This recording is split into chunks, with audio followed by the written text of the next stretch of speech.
Bonjour tout le monde et bienvenue dans mon pays merveilleux. J'espère que vous allez bien et que vous profitez des fêtes en famille.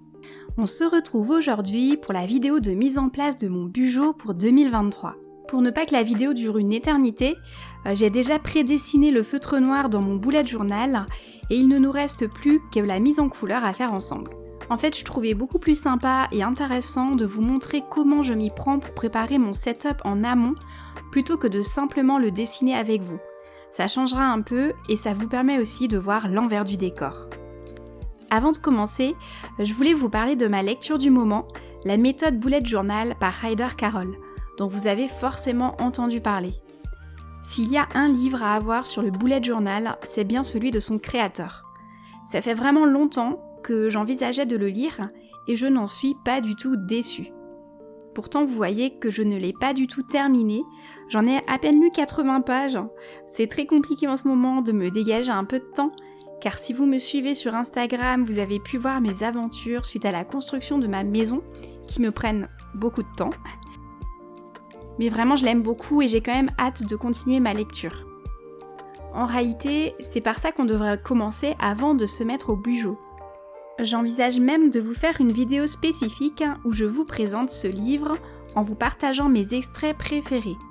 Dites-moi en commentaire si ça peut vous intéresser.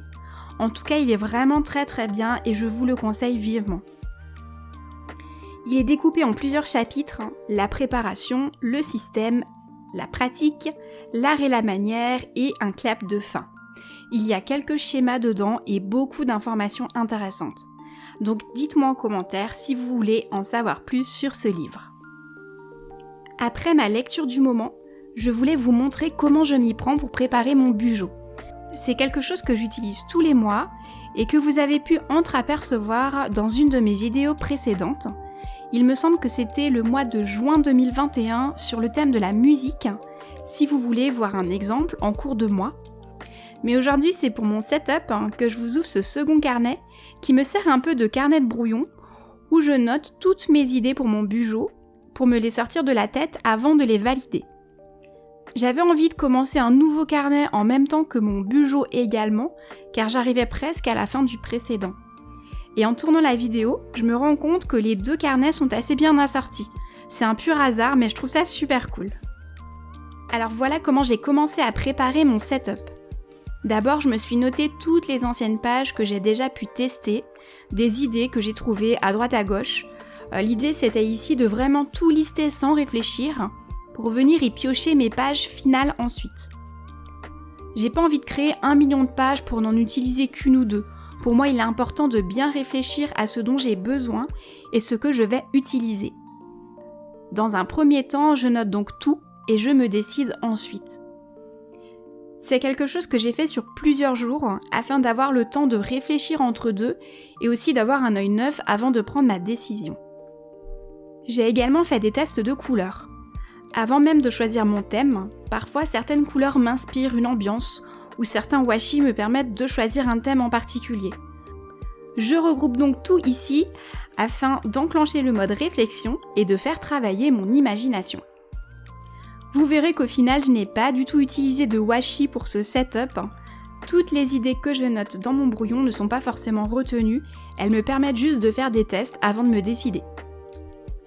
Pour les couleurs, je reste principalement sur mes 3 couleurs préférées, du rose, du bleu et du violet. Ici, j'ai griffonné quelques dessins, je précise un peu mes couleurs et je m'exerce pour mes titres. Un des plus gros conseils que je peux vous donner pour votre setup, et que j'applique systématiquement, c'est de ne pas en faire trop. Ce sont des pages que vous allez utiliser toute l'année. Pour ne pas se lasser d'un thème trop surchargé, personnellement je préfère faire toujours quelque chose d'assez doux et pas du tout surchargé pour mon setup. J'avais d'ailleurs adoré mon thème eucalyptus à l'aquarelle l'année dernière, et c'est vrai que tout ce qui est floral est assez passe-partout.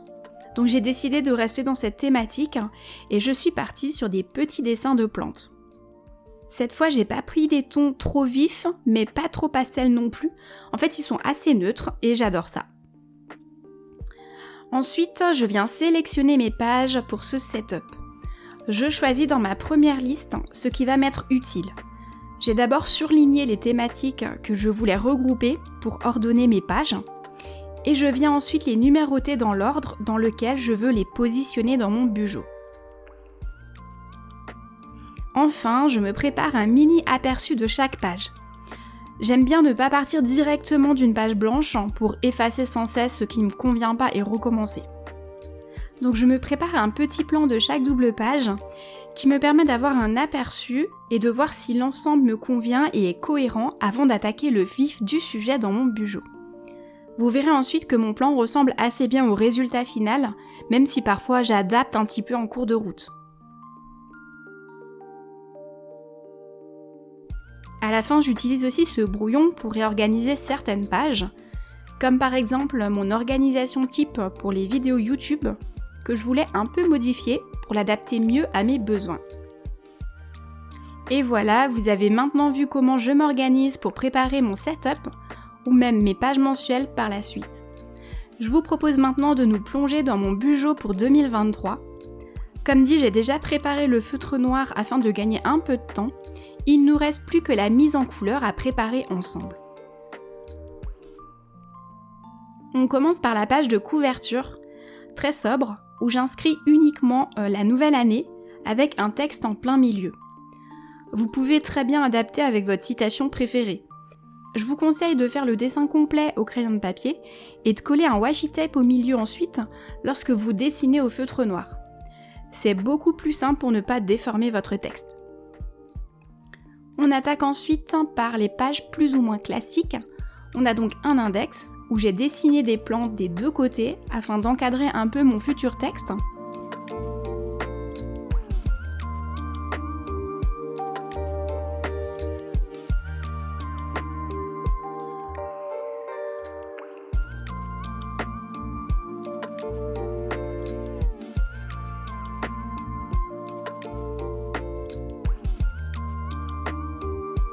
Et une double page avec mes clés, encore une fois assez sobre.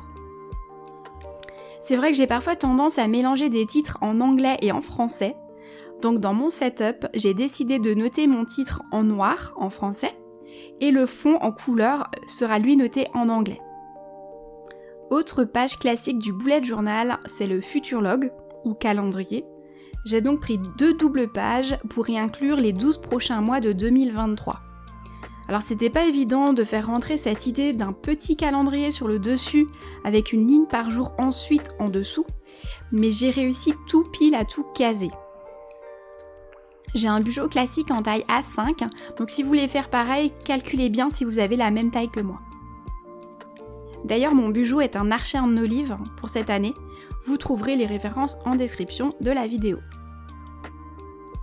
Outre les pages classiques, il y a quelques pages qui reviennent souvent et celle-ci en fait partie. C'est la page où on regroupe toutes les dates d'anniversaire afin de ne pas les oublier. Vous pouvez très bien les inclure dans votre calendrier juste avant, mais j'aime bien l'idée de retrouver tout le monde dans un endroit dédié. Vous voyez que sur toute ma page, je reste sur les 3 couleurs que j'ai sélectionnées pour rester dans mon thème. Là encore, les références des couleurs sont en commentaire si elles vous intéressent.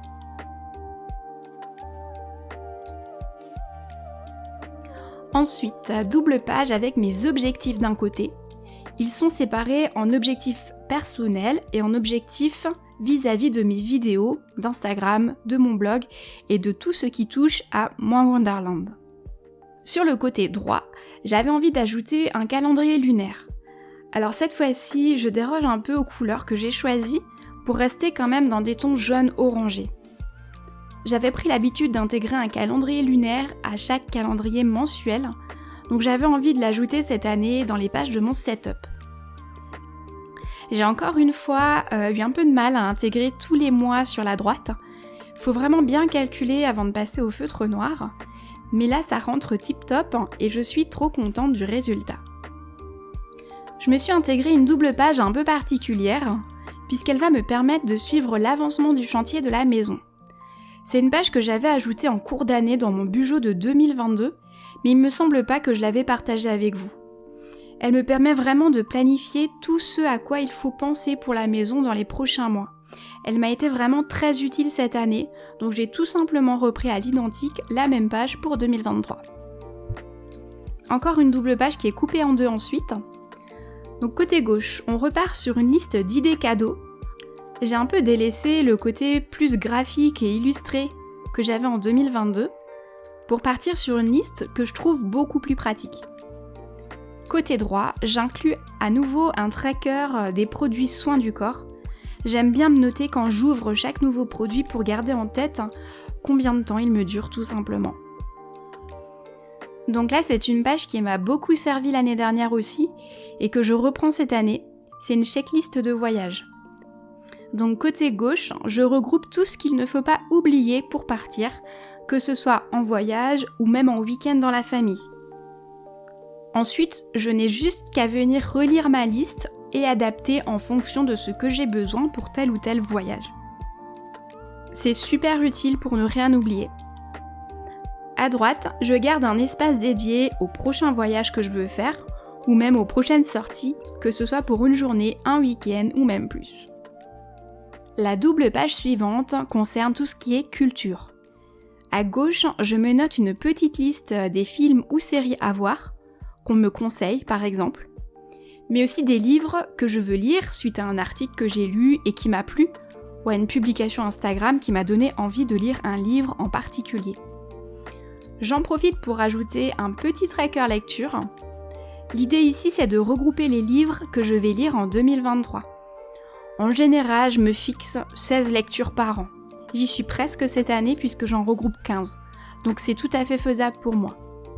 Par contre, avec la maison et les travaux à faire, je sais pas du tout si je vais y arriver l'année à venir.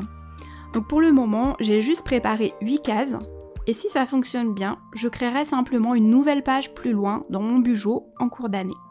C'est pas interdit en fait de créer des nouvelles pages en cours d'année, justement c'est le principe du bullet journal, c'est de, au fur et à mesure de ses besoins, intégrer ce dont on a besoin dans son Bujo. Les deux doubles pages suivantes concernent mes vidéos YouTube. Tout d'abord, je continue ma liste d'analyse de chaque vidéo en me notant approximativement le temps passé à chaque vidéo. Ça me permet de voir où j'en suis, mon évolution et là où je peux m'améliorer.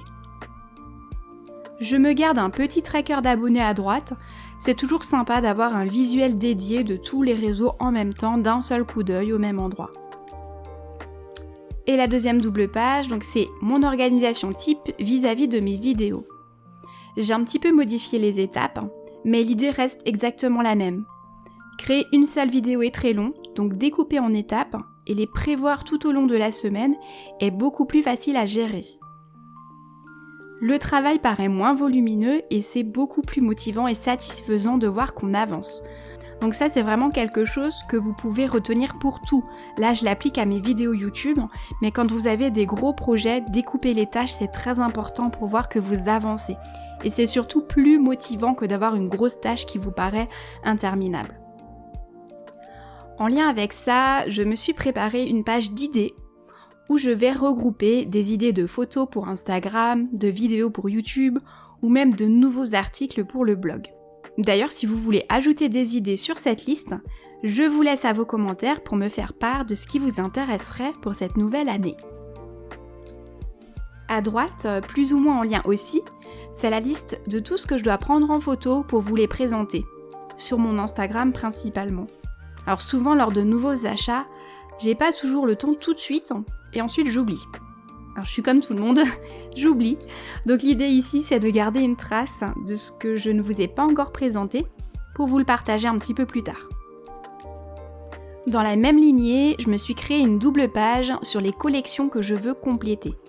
J'adore cette page dans mon Bujo 2022, elle me permet de voir quel numéro il me manque de certaines collections de bouquins par exemple, et au fur et à mesure de compléter ma collection.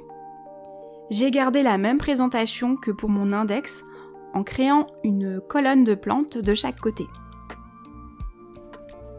Enfin, ma dernière double page est une to-do annuelle. C'est tout ce que je veux faire cette année et qui sera ensuite à programmer et au fur et à mesure des mois dans mes to-do list journalières. Il me faut absolument cet endroit pour me vider la tête sur les choses à faire que je ne peux pas faire tout de suite et que je ne peux pas encore programmer dans mon planning. Et voilà, vous avez découvert toutes mes pages pour ce setup 2023. Je vous remonte rapidement mon plan au brouillon. et vous voyez que les pages se ressemblent quand même pas mal. J'ai un peu adapté certaines pages, mais dans l'ensemble, il n'y a vraiment pas beaucoup de changements. Je voulais aussi me créer une réglette. Donc c'est le guide de points que vous voyez souvent en début de bujo. Donc moi je voulais me faire une petite réglette à part que je mets à la fin de mon bullet journal et que je puisse sortir comme une règle en fait. Mais j'ai pas encore eu l'occasion de le faire, donc j'ai pas encore trouvé le temps, j'ai fait vraiment le minimum pour l'instant. Mais vous la verrez sûrement dans une prochaine vidéo. Pareil pour la vidéo de mise en place de janvier, je vais voir comment je vais faire parce que là je suis clairement à la bourre. Donc c'est pas sûr qu'il y aura une vidéo pour le mois de janvier, mais dans tous les cas je trouverai quand même un moyen de partager mon mois de janvier avec vous. Je vous laisse voir encore une fois le résultat final. Si jamais, pensez à faire des arrêts sur image, si vous voulez voir un petit peu plus en détail certaines pages. N'hésitez pas non plus à reprendre mes listes, par exemple pour ma liste de voyage. Vous pouvez très bien vous en inspirer pour créer votre propre liste. Je pense que nous avons fait le tour pour ce setup. J'espère que la vidéo vous a plu et que vous avez trouvé des idées pour vos propres bujots. Surtout n'oubliez pas de liker, de vous abonner pour ne pas manquer les prochaines vidéos et d'activer la cloche. Vous pouvez toujours venir me rejoindre sur les autres réseaux sociaux et venir discuter en privé, c'est toujours un plaisir d'échanger avec vous. Merci d'être resté jusqu'ici, je vous laisse avec le résultat de ce setup. J'espère que vous avez passé une jolie année 2022, mais je vous souhaite encore une plus belle année 2023. À très vite!